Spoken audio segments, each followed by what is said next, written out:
Radio UNAM es un medio que promueve el diálogo, la diversidad y la libertad de expresión en un marco crítico y respetuoso. Los comentarios expresados a lo largo de su programación reflejan la opinión de quien los emite, mas no de la radiodifusora. Hipócrates 2.0. Nutrición. Bioética. Estrés. Vacunación. Salud. El Programa Universitario de Investigación en Salud y Radio UNAM presentan Hipócrates 2.0. Investigación y vanguardia en salud.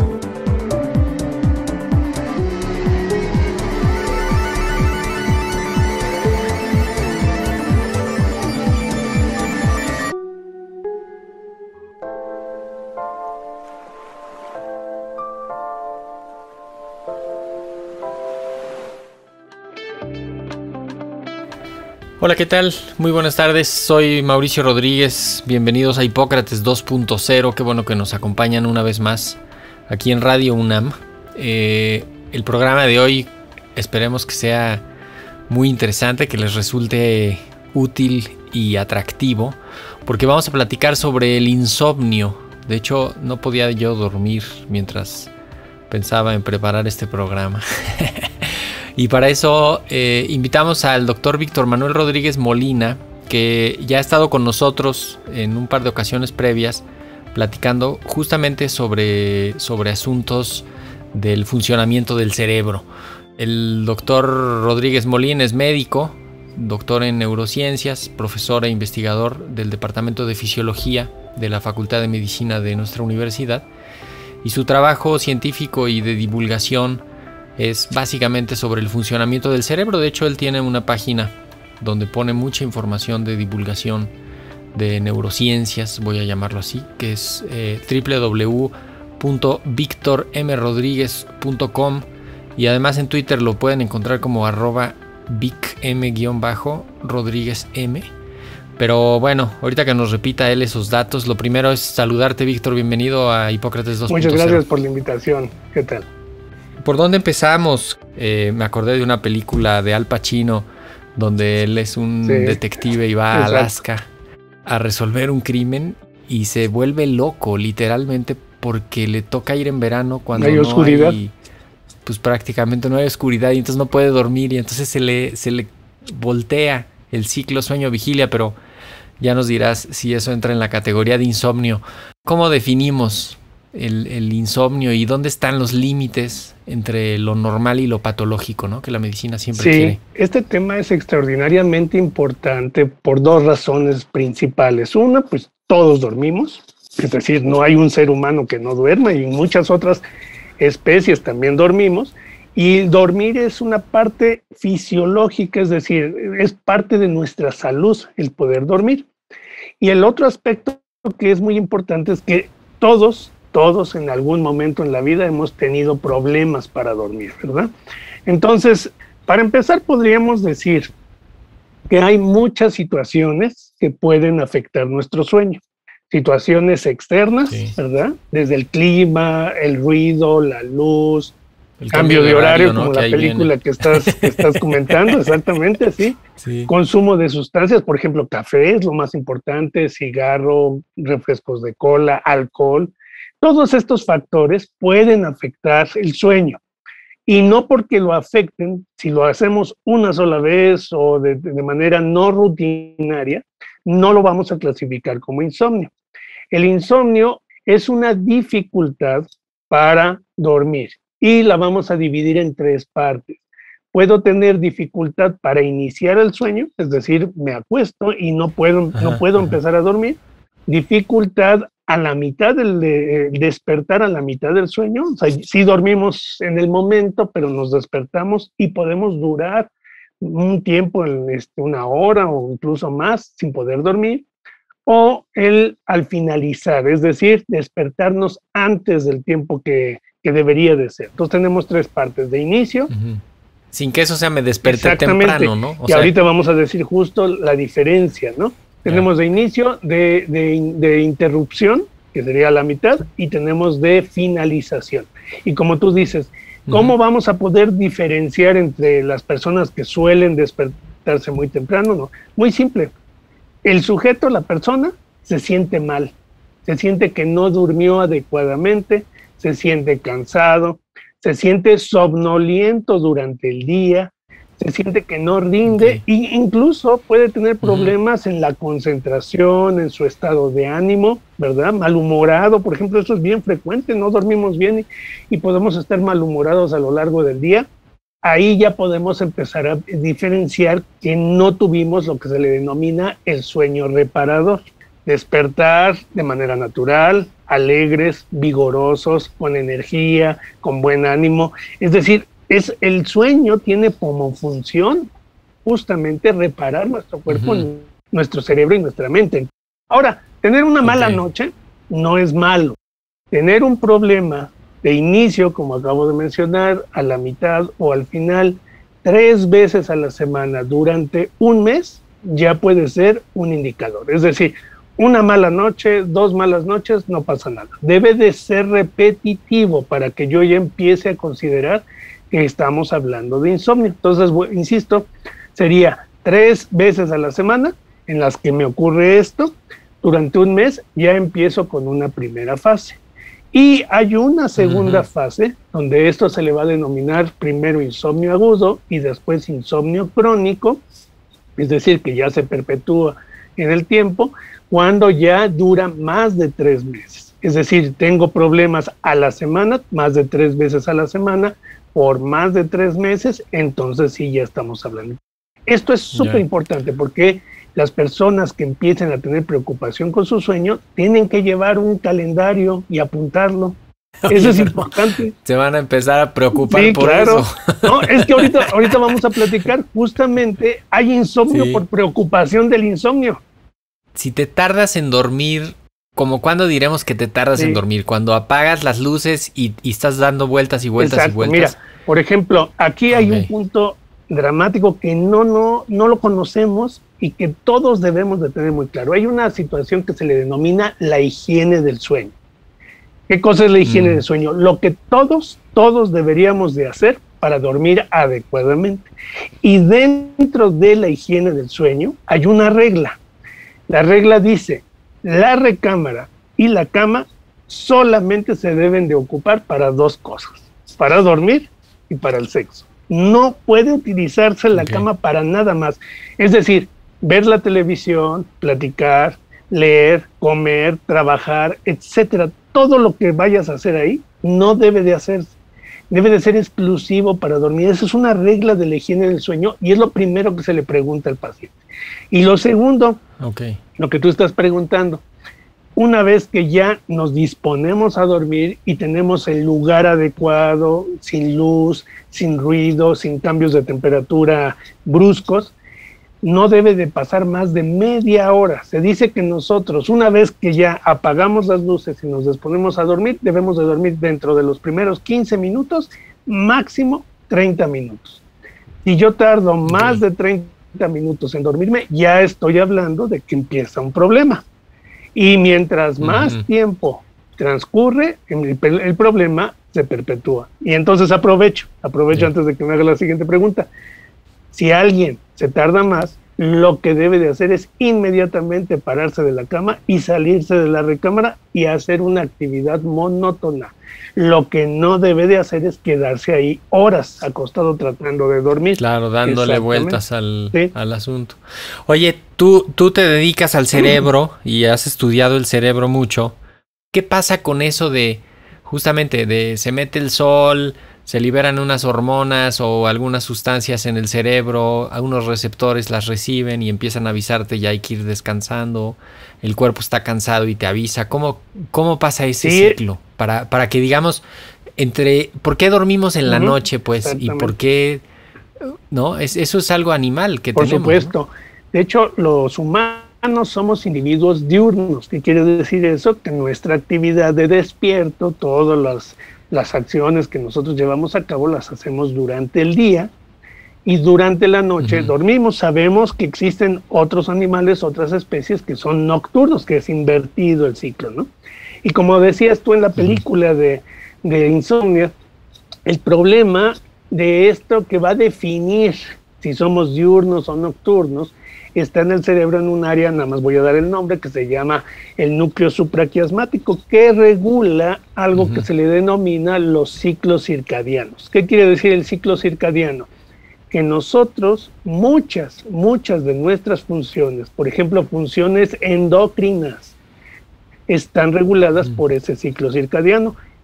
De hormonas y de sustancias del cuerpo. Exactamente. Por ejemplo, incluso cómo metabolizamos los alimentos.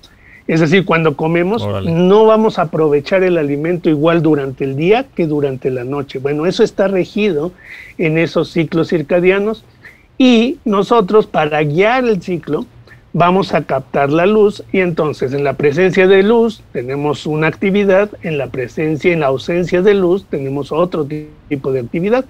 El ciclo no se altera, simplemente se va desfasando la hora a la que despierta, la hora a la que duerme o cuántas horas duerme, pero ya lo tenemos nosotros en nuestro cerebro, ¿no? Es como un reloj. De hecho, los astronautas, ¿no? Yo creo que tienen ahí líos porque, digo, dependiendo de dónde estén, pero también el punto de día y noche pues también es relativo. En el caso del astronauta, no me acuerdo ahorita exactamente el dato, pero da más de 20 vueltas a la Tierra durante 24 horas. Es decir, hay varias veces que aparece y desaparece el Sol. Y eso pues... Por eso, exacto, o sea, se le hace un desastre su Pero ciclo. Entonces también hay un entrenamiento que ellos tienen con relojes, ¿verdad? Siempre dormir a la misma hora, siempre despertar a la misma hora y tratar de no alterar este ciclo, ¿no? Ya.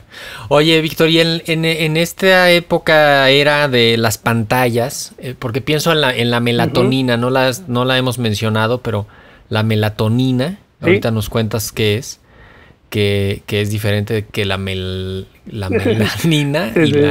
y la melamina, no se vayan a confundir como yo. No, pero en esta época de pantallas recibimos estímulo luminoso de diferentes tipos y calidades por lámparas, pantallas, teléfonos, tabletas, televisiones, computadoras, etcétera. Todo eso tiene repercusiones dentro del cerebro. Sí, por supuesto. De hecho, la primera vez que se alteraron los ciclos de sueño, cuando se inventó la luz, el alumbrado público. Órale. O sea, el dormir antes, cuando se iluminaban con velas o con faroles, etcétera, era una forma de dormir muy diferente a cuando aparecieron las bombillas, ¿no? La luz eléctrica. Y ahí se empezó a alterar porque se alargó el periodo de actividad de las personas. Al poder ya iluminar durante la noche, pues la gente tenía actividad durante la noche y empezó a alterar su sueño. Ahora, eso propiamente no estaba impactando en el cerebro, sino que estaba actuando sobre las costumbres de las personas. Ahora que lo estás mencionando, en nuestra época contemporánea, definitivamente estamos expuestos a televisiones, pantallas de televisión, pantallas de tabletas, computadoras, celulares. Todas esas pantallas emiten una luz que se le denomina azul, tiene una coloración azul. Y esa luz azul es un estimulante. Cuando nosotros pasamos muchas horas al frente de la pantalla, puede ser que nos evite el poder dormir. Lo mejor que sería es al menos una hora antes de dormir no estar expuesto a la pantalla.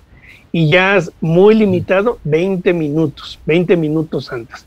Y otra cosa que se recomienda también es, en el caso particular de los celulares, bueno, ya prácticamente todo lo tiene, es utilizar los filtros de luz azul, es decir, para no estar expuesto a la luz azul, sino a una luz más cálida, ¿ok?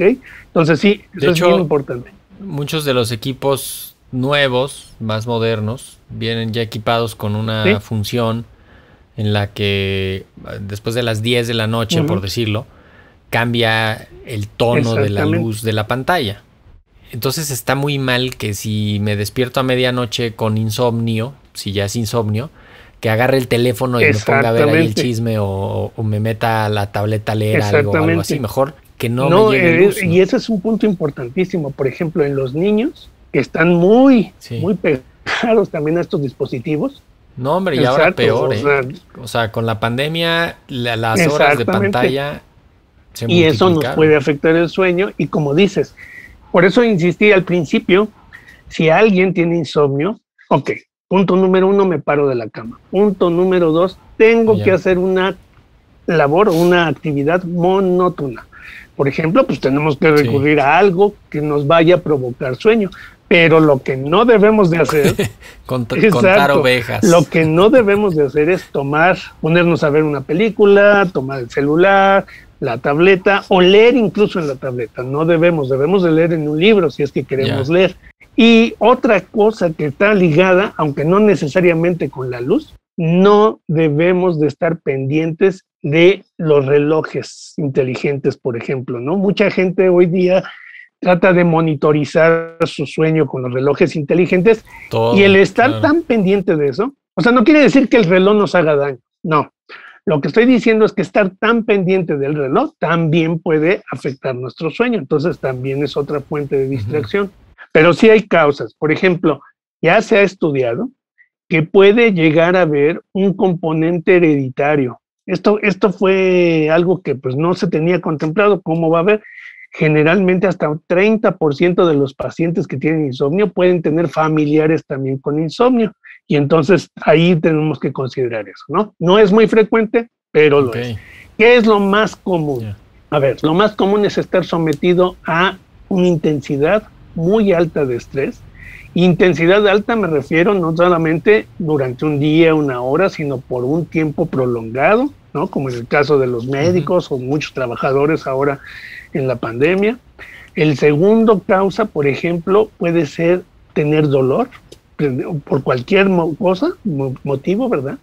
La depresión, pacientes que tienen depresión, también les afecta mucho su sueño.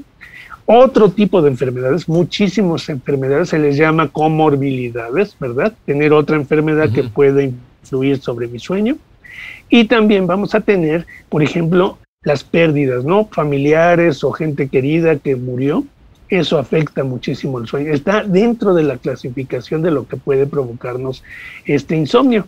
Ahora, situaciones más fisiológicas, ¿qué me refiero? Que tienen que pasar indudablemente en la vida. Se sabe que el insomnio es más frecuente en las mujeres y en las mujeres mucho más frecuente a la edad de la menopausia, alrededor de los 40 años, 50 años de edad.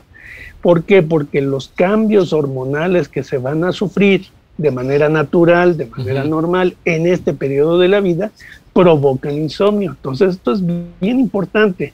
Deben de tener un protocolo de atención porque pues, no se pueden quedar así. O sea, no debe de sufrir el insomnio la paciente, ¿no? Una inestabilidad emocional, por ejemplo, en otros casos, no en las mujeres menopáusicas, sino que personas que tienen inestabilidad emocional desde por estrés, por ansiedad, por depresión, por algún trastorno de origen psiquiátrico, también nos va a afectar. Y otro grupo, por último, que es más frecuente que tenga insomnio, son los adultos mayores. Sabemos que los adultos mayores, personas mayores de 60, 65 años, en la cantidad de sueño que tienen es menor, se va reduciendo con la edad. Sí. O tienen otras enfermedades, o han perdido familiares, o están tomando medicamentos. Entonces tenemos que tomar en cuenta todos esos factores para ver qué está provocando el insomnio, ¿no? Ya que hablamos de las causas, vámonos con lo de las consecuencias, porque ¿cuáles son las consecuencias del insomnio, no? Que ya más o menos las hemos ido diciendo, pero ¿qué consecuencias tiene punto es el insomnio? Lo central, digamos.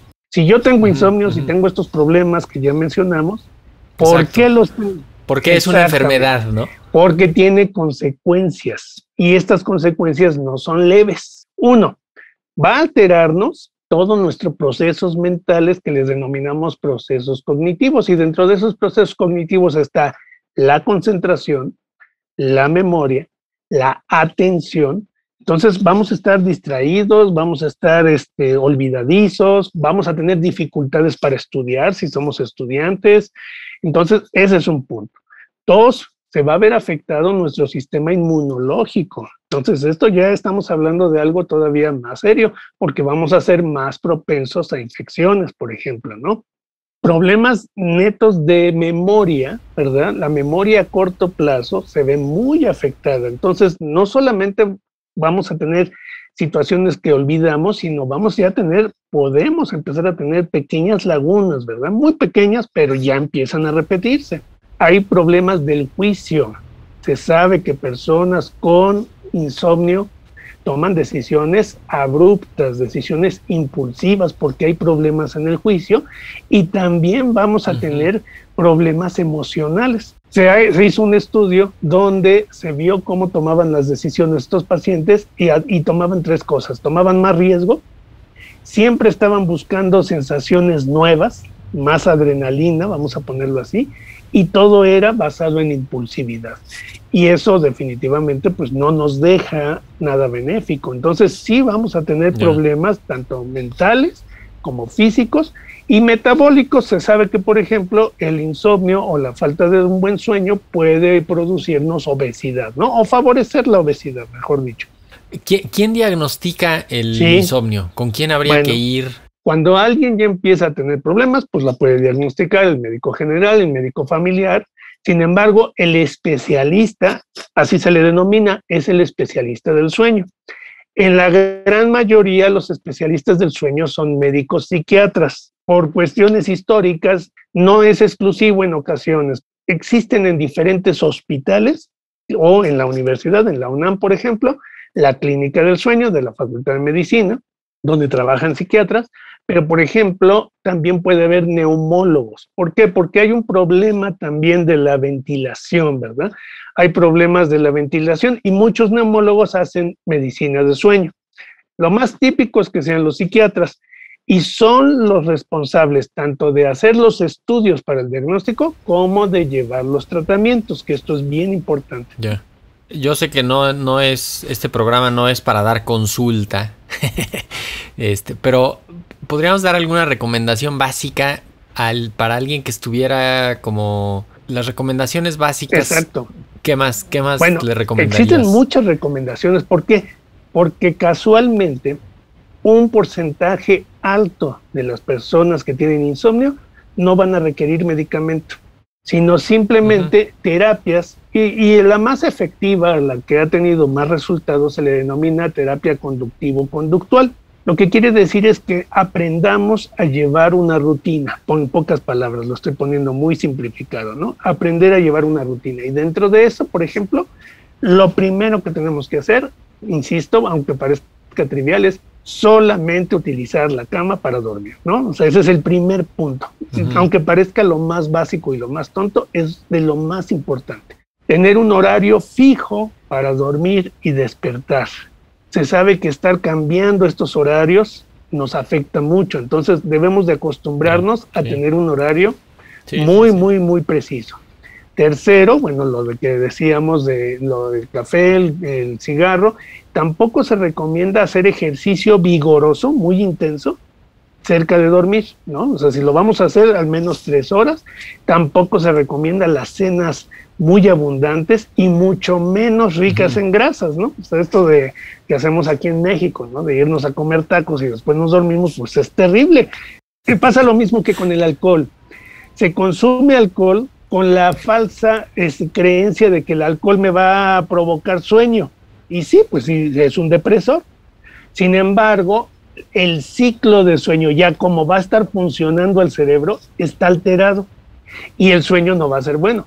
Y cuando, como dices tú, vamos a cenar un pozole, vamos a cenar tacos, mucha grasa, sí, puede ser que me duerma, pero voy a tener incluso hasta pesadillas, problemas digestivos, reflujo, y voy a tener alteraciones en cómo está funcionando mi cerebro. Tenemos que cerrar el programa, Víctor Manuel Rodríguez Molina, pero no me puedo quedar sin preguntarte, ¿hay alguna relación entre el COVID-19 y el insomnio? La infección, sí. La infección como tal todavía no se logra establecer que provoque insomnio, pero la circunstancia de la enfermedad, que es altos niveles de estrés, alta incertidumbre, la pérdida de familiares, es lo que puede provocar tanto insomnio, no solamente en los pacientes, sino en todos los trabajadores alrededor de los pacientes. Entonces, sí. Han encontrado que sí hay como una reducción, ¿no? de la masa cerebral después de la infección así severa en los pacientes que están con una infección muy grave y que hay alteraciones. Hay muchas alteraciones neurológicas.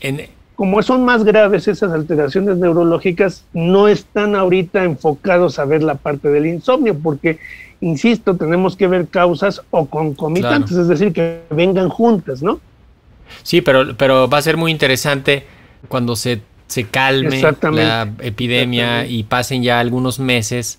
Vamos a ver ya como una cosa residual mucho más fina para diagnosticarse. Sí, y esta es una de esas cosas donde puede estar involucrado. A mí rapidísimo solamente me gustaría agregar una cosa. No tratarse del insomnio puede ser un riesgo para tener depresión o ansiedad. Entonces esto es algo grave que sí debemos de tratarnos. Sí. O sea, un síntoma de depresión es el insomnio terminal, ¿no? O sea, la gente se despierta por la madrugada y ya no se puede dormir. Y es más frecuente, exactamente, el insomnio terminal. Y eso es depresión. Exacto. Entonces, ahí es de ida y vuelta, porque el insomnio puede ser causa de depresión y la depresión puede provocar insomnio. Entonces, es un síntoma. Consultar al médico y tener a alguien que le pueda dar seguimiento y que pueda ayudarnos con eso, pero no dejarlo pasar. Eso es el mensaje. O sea, si tu sueño no es reparador, si tienes problemas al inicio, a la mitad o al final del dormir, ve a buscar ayuda y diles que lo oíste en Hipócrates 2.0. Oye, pues repítanos tus redes para que la gente acceda a los contenidos que pones sobre básicamente asuntos de divulgación científica. Sí, muchas gracias. De las neurociencias. Lo más simple es el Twitter, es @vicm_rodríguezm, como mi nombre. Y mi página donde está el material de divulgación que yo suelo tener es victormrodriguez.com. Ahí pueden consultar todo tipo de temas. Víctor, muchísimas gracias por haber estado en Hipócrates 2.0 otra vez. Invitación. Y amarro de una vez 2 programas que vamos a hacer. El de pesadillas y y alguno otro que te vamos a invitar seguro. Con esto nos vamos. Yo soy Mauricio Rodríguez, qué bueno que nos acompañaron. Los invitamos la próxima semana que nos vuelvan a sintonizar. Y por lo pronto, pues quédense un rato más acá en Radio UNAM. Muy buenas tardes. Agradecemos al Dr. Samuel Ponce de León, coordinador del Programa Universitario de Investigación en Salud y coordinador académico de esta serie. El Programa Universitario de Investigación en Salud y Radio UNAM agradecen tu escucha. Te esperamos la siguiente semana para platicar sobre lo último en materia de salud e investigación en Hipócrates 2.0. Investigación y vanguardia en salud. Se despiden de ti en la producción Patti Gamboa, Héctor Castañeda y Alejandra Gómez. Hipócrates 2.0. Radio UNAM. Experiencia sonora.